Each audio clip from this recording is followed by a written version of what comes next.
As gêmeas choravam todas as noites. Desde que a mãe morreu, elas simplesmente não dormiam mais. O pai já tinha tentado de tudo, mas nenhuma babá dava conta. Até que uma mulher inesperada apareceu e, com um gesto simples, mudou tudo dentro daquela casa. Fica até o final. Você vai entender porque às vezes o que cura uma família não é o tempo. É alguém que sabe escutar o silêncio. O portão eletrônico se abriu com o som metálico de sempre, mas, dentro da casa, tudo permanecia quieto. A mansão era grande demais para o que restava ali dentro. 2 crianças pequenas e um pai que tentava sobreviver à ausência. Eduardo desceu do carro com a pasta na mão, os ombros pesados e os olhos fundos. Já eram quase 8 da noite, mas as luzes da casa estavam todas acesas. Como sempre, desde a morte de Helena, há quase 1 ano, as filhas não conseguiam mais dormir no escuro. Lia e Lara, gêmeas de 4 anos, haviam se tornado o espelho uma da outra no sofrimento. Se uma chorava, a outra acordava. Se uma gritava, a outra se escondia, e juntos construíram um ritual doloroso. Ninguém dormia sem a presença de alguém ao lado. Eduardo havia tentado de tudo. Terapias, histórias, brinquedos, músicas no celular e babás. 5 diferentes em menos de 7 meses, todas bem indicadas com cursos, experiências, referências. E todas foram embora pelas mesmas razões. Choro demais, apego demais, dor demais. Ao entrar, ouviu os passos apressados de Ana Paula, a governanta da casa. Boa noite, senhor Eduardo. As meninas estão no quarto, ainda não dormiram. A nova candidata está esperando na sala. Ele tirou o paletó, respirou fundo e assentiu com um aceno. Mais uma? É a última da lista. Foi indicação de uma conhecida minha. Não tem currículo forte, mas... eu senti algo nela. Eduardo arqueou uma sobrancelha. E o que seria esse algo? Calma no olhar, disse a governanta. A gente aprende a reconhecer quando alguém carrega dor, mas não despeja nos outros. Ele ficou em silêncio por um instante. Depois caminhou até a sala. A mulher estava sentada com as mãos no colo, postura reta, mas tranquila. Cabelos escuros presos num coque solto, expressão serena, roupas simples. Ela se levantou ao vê-lo entrar. Boa noite, senhor. Eu sou Júlia. Júlia, idade? 34. Experiência com crianças? Bastante, mas informal. Cuidava do meu sobrinho. E por um tempo, do meu filho. Eduardo hesitou. E onde ele está agora? Ela sorriu com gentileza, mas os olhos baixaram por um segundo. Não está mais. Ele entendeu e não perguntou mais nada. Ana Paula disse que é boa em lidar com crianças difíceis. Não acho que crianças sejam difíceis. Acho que elas só gritam quando ninguém entende o que elas ainda não sabem dizer. A resposta pegou Eduardo desprevenido. Ele assentiu, seco. Vamos fazer um teste hoje. Elas não dormem sem resistência. Choram muito? Pedem pela mãe? Eu não sou substituta de mãe, senhor Eduardo, respondeu ela com firmeza, mas sem arrogância. Mas posso ser colo... se elas aceitarem. Ele apenas apontou em direção ao corredor. O quarto é o primeiro à esquerda. Júlia pegou a pequena mochila que trouxera consigo, tirou de dentro uma flautinha de plástico e um livro de pano dobrado. Caminhou sem pressa até o quarto das gêmeas. Eduardo, mesmo sem saber porquê, seguiu atrás em silêncio, parando antes da porta. Ouviu a conversa baixa, a voz suave. Oi, Lia. Oi, Lara. Posso sentar aqui um pouquinho? Sabe, essa aqui é a minha flautinha. Ela toca baixinho, igual coração com saudade. As meninas, inicialmente encolhidas nos cantos da cama, se entreolharam. Clara tirou da mochila o livrinho de pano e começou a inventar uma história ali mesmo, costurando frases doces com o som frágil da flautinha. Nenhuma técnica, nenhuma fórmula. Apenas presença. Minutos depois, o silêncio. Não o silêncio da dor, o da calma. Eduardo espiou discretamente pela fresta e viu as duas adormecidas, cada uma com uma mão sobre o joelho dela. E viu também algo que não esperava ver tão cedo: paz. Na manhã seguinte, o som do portão eletrônico foi substituído por um silêncio novo dentro da casa. As gêmeas ainda dormiam quando Ana Paula encontrou Júlia sentada no chão do quarto, encostada na parede, com um livrinho de pano sobre o colo. "Você passou a noite aqui?" perguntou em voz baixa. Júlia apenas sorriu e assentiu. Elas acordaram 2 vezes, mas voltaram a dormir rápido. Ficaram segurando minha mão. Acho que estavam só esperando alguém que não fosse embora. A governanta engoliu em seco. "Faz tempo que não vejo isso."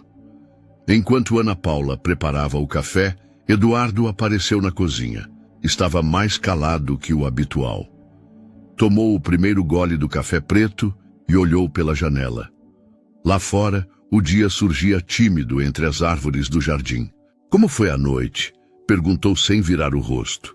"Elas dormiram", respondeu a governanta. "A Júlia ficou com elas. Não saiu do quarto. Nem reclamou." Eduardo assentiu, pensativo. "Quantas babás mesmo reclamaram da primeira noite?" "Todas", disse Ana Paula com uma ponta de riso discreto. "E com razão. Foi sempre um caos." Eduardo deixou a xícara sobre a pia, passou a mão pelos cabelos e seguiu para o escritório. Tinha reuniões pela manhã, mas pela primeira vez em meses não saiu atrasado. No final da tarde, ao voltar para casa, ouviu risadas, risos de criança, de verdade. Parou na porta da sala e viu Júlia no chão com as meninas. Brincavam com almofadas, inventando histórias de castelos e monstros de poeira. Ela não falava com voz infantilizada, nem fazia palhaçadas exageradas. Simplesmente escutava e devolvia perguntas, as deixava imaginar. Lia pulou no colo dela e apontou para um desenho mal feito no papel. "Essa sou eu, e essa é a mamãe." Júlia olhou o papel com carinho. "Ela tem o mesmo sorriso que você." A frase era simples, mas Eduardo sentiu um aperto no peito. Não havia dor naquela fala, só ternura. E era disso que ele sentia falta. No jantar, Júlia se manteve na copa junto com as meninas e Ana Paula. Eduardo jantou sozinho, como sempre. Mas dessa vez, ouviu as risadas vindo da outra sala e demorou a terminar o prato. Demorou porque, no fundo, não queria que aquele som parasse. Mais tarde, ao se aproximar do quarto das filhas, viu a porta entreaberta. Lia já dormia profundamente. Lara ainda lutava contra o sono, os olhos quase fechando. Júlia, sentada ao lado, recitava baixinho trechos de um poema antigo. Eduardo não entrou. Apenas encostou a porta com cuidado e voltou para o próprio quarto. Naquela noite, não pegou no celular, não respondeu e-mails, não abriu relatórios. Ficou ali, deitado na cama, olhando para o teto, pensando no que tinha mudado. Não era só a casa, era ele também. No terceiro dia, Júlia acordou mais cedo e foi até a lavanderia. Lavou as próprias roupas, dobrou as das meninas e deixou tudo arrumado. Não como quem queria impressionar, mas como quem já fazia parte daquele espaço, ainda que em silêncio. Eduardo a viu cruzando o corredor com um cesto nas mãos. "Ana Paula pode cuidar disso", disse ele ao passar. "Eu sei, mas cuidar também me faz bem", respondeu sem parar. Mais tarde, Lia caiu e machucou o joelho correndo no jardim. Foi o tipo de choro alto que normalmente terminava em crise, com ambas se desesperando, mas dessa vez não. Júlia sentou-se no chão, colocou a menina no colo e esperou. Não disse que não doía, não tentou distrair, apenas ficou ali murmurando: "Pode chorar. Seu joelho sabe que você é forte, mas ainda assim ele precisa de colo." Eduardo assistiu de longe, e foi nesse momento que entendeu. Ela não era mais uma cuidadora, era presença, era pausa. Naquela noite, as gêmeas dormiram antes das 9. Sem músicas no celular, sem crises.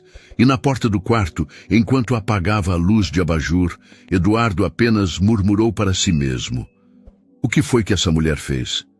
Mas ele já sabia a resposta. E mais do que isso, sabia que algo dentro dele começava, aos poucos, a descansar também. A sexta-feira chegou abafada. O céu, carregado de nuvens, trazia uma sensação pesada, como se até o clima soubesse o quanto aquela casa carregava em silêncio. Era fim de tarde quando as gêmeas voltaram do jardim, com os cabelos cheios de folhas. Júlia as acompanhava com um sorriso calmo, as mãos sujas de terra e o olhar atento. Foi ideia da Lia plantar sementinhas no canto da cerca, explicou ela, limpando as mãos com um pano de prato. Disseram que é para crescer flor que espanta a tristeza. Ana Paula riu, emocionada. Que ideia linda! Eduardo apareceu no corredor, pronto para sair. Camisa social dobrada nos braços, chave do carro na mão. Parou por um segundo para observar a cena. As duas meninas com as bochechas vermelhas, os pés descalços, rindo alto. E Júlia ali, como se sempre tivesse feito parte daquele lar. Ele hesitou. Vou chegar tarde hoje. Reunião em outro estado. Júlia assentiu. Tudo bem. Já preparei o banho e deixei o jantar das meninas separado. Elas vão dormir cedo, como ontem. Eduardo quase sorriu, mas apenas agradeceu com um aceno. No fundo, uma parte dele não queria ir. À noite, a chuva veio, pesada. Trovões ecoavam longe, mas, para Lia e Lara, pareciam dentro do quarto. Era um dos gatilhos mais difíceis. Desde que Helena morreu, qualquer barulho de tempestade fazia tudo desmoronar. As meninas começaram a chorar ao mesmo tempo. Lia se encolheu debaixo do cobertor, tapando os ouvidos. Lara correu até a porta, aos prantos gritando o nome da mãe. Mas, ao invés do desespero costumeiro, houve outra cena. Júlia entrou com uma lanterna pequena nas mãos e sentou-se entre as duas. Sabem o que eu aprendi com meu pai quando era pequena? Disse ela com voz firme, mas doce. Que trovão é só o céu falando alto, porque está tentando lembrar de uma música antiga. As meninas pararam de chorar, confusas. E sabe como a gente ajuda o céu a lembrar? Continuou, cantando bem baixinho para ele. A música preferida dele é essa aqui. E então ela começou a cantar. Uma melodia simples, inventada na hora. Uma canção de ninar disfarçada de coragem. Lia se aproximou. Lara parou de soluçar. Quando Eduardo chegou, mais cedo do que havia dito, encontrou o corredor escuro e a casa silenciosa. O único som vinha do quarto das filhas. A voz baixa de Júlia, cantando algo que ele não conhecia, mas que tocou alguma coisa dentro dele. Espiou pela fresta. As meninas estavam deitadas, cada uma com a cabeça em uma perna de Júlia, que encostava na parede, exausta, mas serena. A lanterna apagada descansava sobre o chão.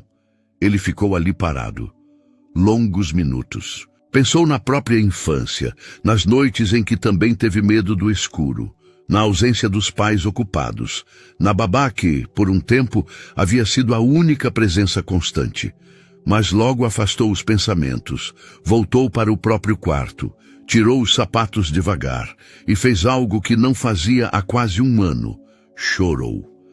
Não foi um choro de dor desesperada, foi o choro calado de quem reconhece que pela primeira vez em muito tempo algo começou a cicatrizar.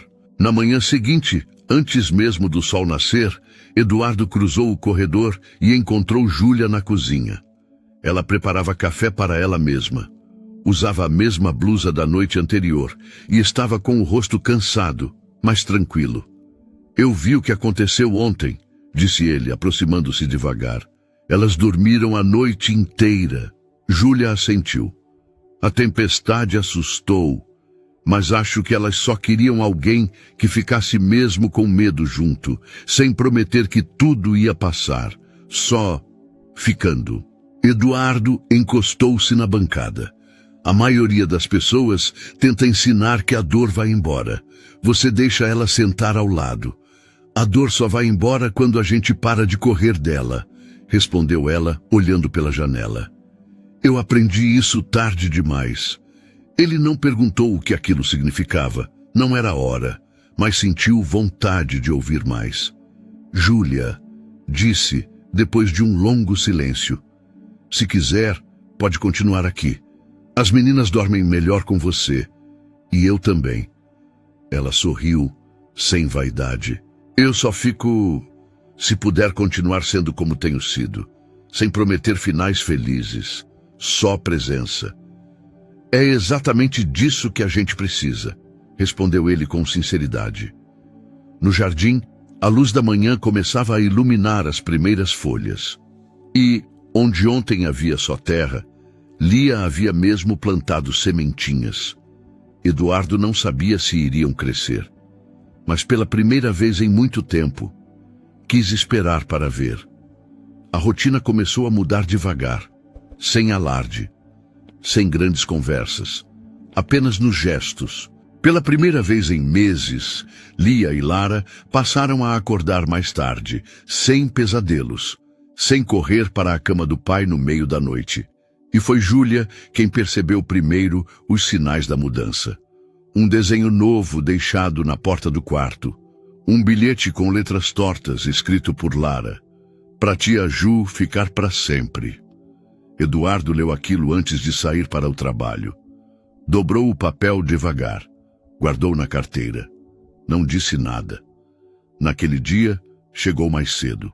Trazia nas mãos uma pequena sacola com 2 livros infantis, diferentes dos tecnológicos de sempre, e uma muda de roupa nova para Lia, que vinha pedindo uma blusa igual à da mamãe. Júlia agradeceu com o olhar, mas foi Ana Paula quem comentou, em voz baixa, assim que ele saiu da sala. Ele não fazia isso desde a Helena. Os dias se seguiram assim. As manhãs, antes silenciosas e pesadas, começaram a ser preenchidas pelo som da flautinha, pelas risadas das gêmeas no quintal, pelo cheiro de bolo simples no forno. Júlia não tomava o espaço, ela o preenchia. Era como se tivesse aprendido a escutar até o silêncio, e no silêncio daquela casa havia muitas vozes antigas. Certa tarde, ao organizar uma gaveta no corredor, ela encontrou uma pequena caixa de madeira esquecida sob um móvel. Estava empoeirada, mas intacta. Dentro havia um álbum de fotos antigo, imagens de Helena grávida, de Eduardo mais jovem, sorrindo com as meninas ainda bebês, e no fundo da caixa um envelope fechado com um laço gasto. Júlia não abriu, apenas levou até ele. Encontrei isso hoje, disse, entregando a caixa. Eduardo ficou em silêncio por alguns segundos. Depois assentiu. É da época em que a gente ainda achava que ia dar tempo para tudo. Ela não perguntou mais nada. Apenas se retirou. Naquela noite, Eduardo demorou a dormir. Sentou-se na poltrona ao lado da lareira, com o envelope no colo. Dentro havia uma carta escrita por Helena. A letra era firme, mas emocionada. Se um dia eu não estiver mais aqui, não deixe o amor morrer com a minha ausência. As meninas vão precisar de presença. E você também. Seja colo, mesmo com as mãos vazias. Ele leu devagar, depois de novo, e chorou. Não o choro impulsivo do primeiro luto, mas aquele choro profundo que abre espaço. Choro que limpa o terreno onde um dia algo novo pode crescer. Na manhã seguinte, ao encontrar Júlia na cozinha, ele falou sem rodeios. Eu pensei que estivesse dando conta sozinho, mas não estava. A sua presença aqui tem mudado tudo. Júlia ficou em silêncio. Esperou. As meninas estão mais leves, a casa está mais viva e eu... Ele hesitou. Eu voltei a sentir. Ela assentiu, com um sorriso sereno. Não é fraqueza sentir, Sr. Eduardo. É o contrário. A dor só endurece quem tenta fugir dela por muito tempo. E você? Perguntou ele de repente. Quem cuida de quem sente por dentro como você? Ela demorou a responder. Ainda não sei. Mas às vezes, cuidar dos outros ajuda a gente a encontrar um pedacinho da nossa própria cura. No fim daquela tarde, as gêmeas pediram para plantar novas sementes. Queriam fazer um jardim da mamãe. Eduardo ajudou. Pegou a enxada, colocou as mãos na terra. Lia ficou encarregada das sementes, Lara da água. Júlia observava de longe, com Ana Paula ao lado. Eu pensei que essa casa não tinha mais jeito, disse a governanta. Mas agora parece que tem raiz brotando até no chão frio. Júlia sorriu, discreta. Às vezes, tudo o que uma terra precisa é parar de ser pisada por pressa demais. Naquela noite, Eduardo parou na porta do quarto das meninas e olhou para dentro. As duas dormiam abraçadas, com a flautinha ao lado do travesseiro. Júlia não estava ali. Estava na varanda, olhando o céu. Ele se aproximou. Vai chover de novo? Perguntou ele, apontando as nuvens. Talvez, mas hoje acho que ninguém vai acordar. E você? Consegue dormir em paz depois de tudo? Ela olhou para ele sem pressa. Ainda não todas as noites, mas tem sido melhor desde que eu parei de tentar esquecer. E o que você faz com a saudade? Ela respondeu com suavidade. Eu converso com ela, como se fosse uma velha amiga. Ela não vai embora, mas também não grita mais. Ele ficou em silêncio, olhando o céu ao lado dela. Depois de um tempo falou, se quiser ficar, não só como babá, mas como parte disso aqui. Você tem lugar. Júlia não respondeu na hora. Apenas olhou o jardim recém-regado. Ali, entre a terra e as folhas úmidas, uma flor começava a brotar. Pequena, quase tímida, mas viva. O tempo passou, sem pressa, como deveria ter sido desde o começo. As gêmeas já não acordavam chorando. Agora era Lia quem preparava o chá da noite, enquanto Lara escolhia um livro diferente para que Júlia lesse antes de dormir. Não havia mais urgência, nem peso nas despedidas de cada noite. Havia rotina e havia afeto dentro dela. Júlia não se tornou só a babá, tornou-se presença, aquela que observava, que ouvia, que acolhia. E foi assim que conquistou seu espaço, sem ocupar, mas habitando. Na casa, os funcionários pararam de se referir a ela como a nova cuidadora. Começaram a chamá-la de Dona Júlia, ou quando as gêmeas não estavam por perto, apenas de aquela que devolveu o chão ao patrão. Eduardo mudou também, de maneira discreta, mas visível para quem prestasse atenção. Ele passou a desligar o celular durante o jantar.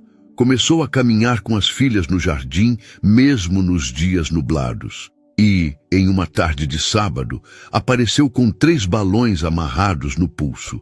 Lia e Lara fizeram uma festa improvisada na varanda. Ele dançou com elas, sem vergonha. Julia da cozinha observava, com os olhos úmidos, mas com o coração leve.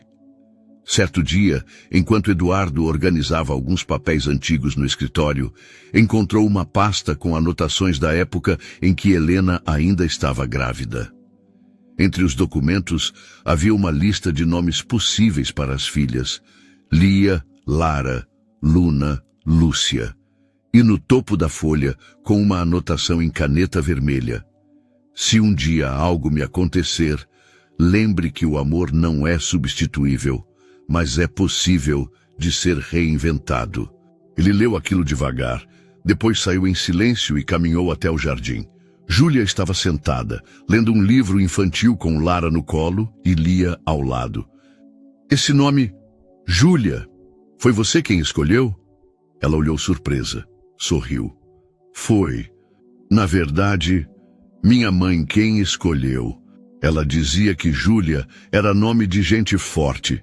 Eu só fui entender o porquê muitos anos depois. Entendeu mesmo? Perguntou ele, sentando-se no banco ao lado. Ela pensou por um instante. Já entendi que força nem sempre é fazer barulho. Às vezes é saber permanecer, mesmo quando tudo parece ter ido embora. Eduardo ficou em silêncio por um tempo. A casa não é mais a mesma desde que você chegou. Nem eu sou mais a mesma desde que entrei aqui, respondeu ela com sinceridade.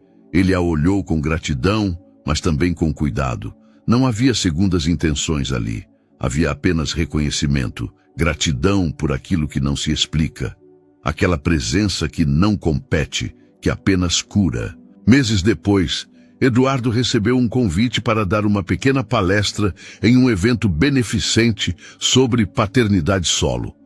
Foi Júlia quem o ajudou a preparar o texto. Ela não quis aparecer, mas suas palavras estavam ali. Naquele dia, diante de pais e mães sentados em cadeiras de plástico num auditório simples, Eduardo disse algo que calou o salão. Eu não aprendi a ser pai lendo livros. Eu aprendi quando tive que encarar o silêncio que a ausência da minha esposa deixou. E foi nesse silêncio que eu encontrei quem sou. E encontrei também alguém que me ajudou a escutar minhas filhas e a mim mesmo.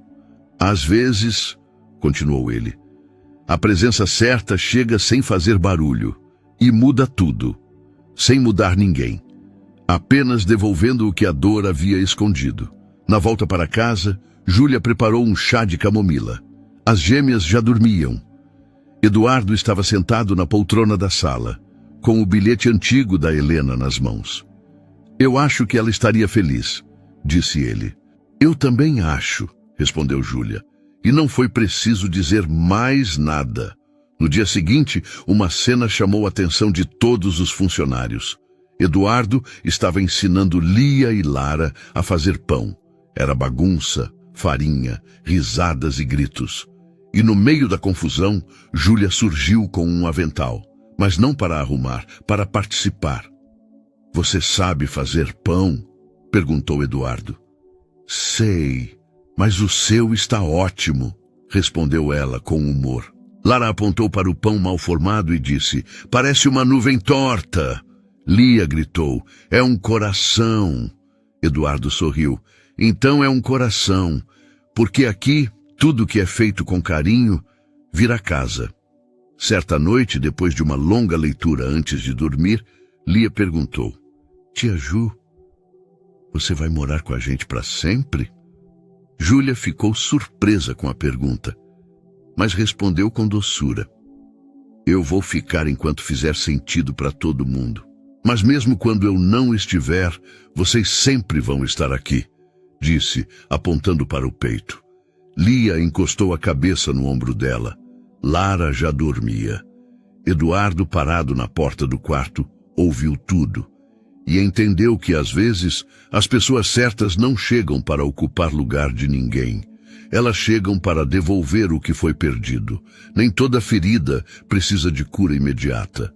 Algumas só precisam de alguém que fique ao lado, até que a dor vire raiz, e a raiz floresça. O que Júlia fez naquela casa não foi milagre, foi escuta, foi tempo, foi presença.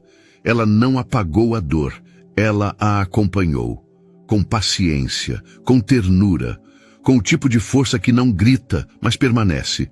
Eduardo não se apaixonou por uma mulher, se reconectou com a vida, com as filhas, consigo mesmo, e as gêmeas aprenderam que ainda era possível dormir em paz, porque mesmo depois da perda, a vida continuava escrevendo capítulos bonitos. Júlia não salvou ninguém, mas acolheu. E no acolhimento tudo se transformou, porque às vezes o que uma família precisa não é de alguém que preencha o que faltou, mas de alguém que simplesmente fique.